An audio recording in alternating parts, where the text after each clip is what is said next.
Generally speaking, the first person in a debate who compares their opponent to Hitler or the Nazis at that moment loses the argument. When the Third Reich is invoked, it's usually clear evidence that that person's position is so weak that they have had to resort to a gross misrepresentation of the other's position. There are exceptions, of course, because sometimes the Nazi label fittingly applies. Sometimes the lineage of a movement, institution or political figure can be traced right back to the German fascist regime. This is the case with today's environmentalism, according to a one-time British investment banker.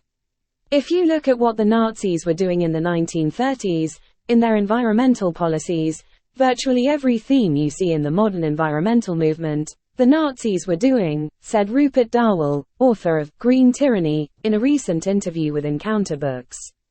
I think actually the most extraordinary thing that I came across was this quote from Adolf Hitler where he told an aide once, "I'm not interested in politics.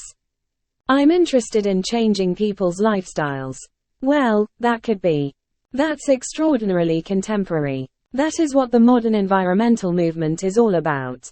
It's about changing people's lifestyles, said Darwall, who is no crackpot on the fringe and whose background includes duties as a special advisor to the United Kingdom's Chancellor of the Exchequer.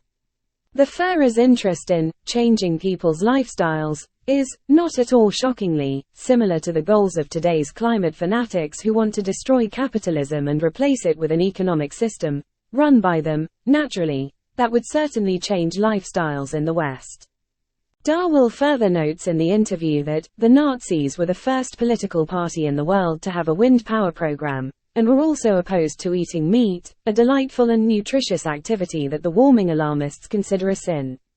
When interviewer Ben Weingarten asks Darwall about the link between Nazism and communism, and the trajectory from that initial union to today's climate movement, the author provides a brief history lesson that is inconvenient for the alarmist community.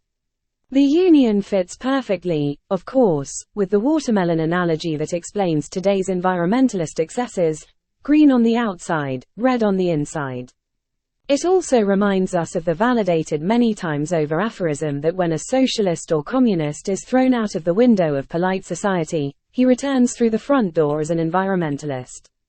Darwall, who seems uninterested in sugar-coating his observations, also discusses the shock troops of the climate-industrial complex, which he identifies as non-governmental organizations such as Greenpeace and Friends of the Earth, and other large foundations, as well as the Bill McKibbens of this world.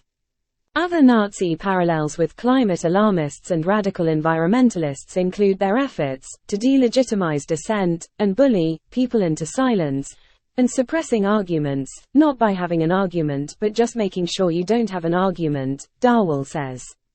In other words, brand skeptics as deniers, and anti-science rubes so they'll shut up.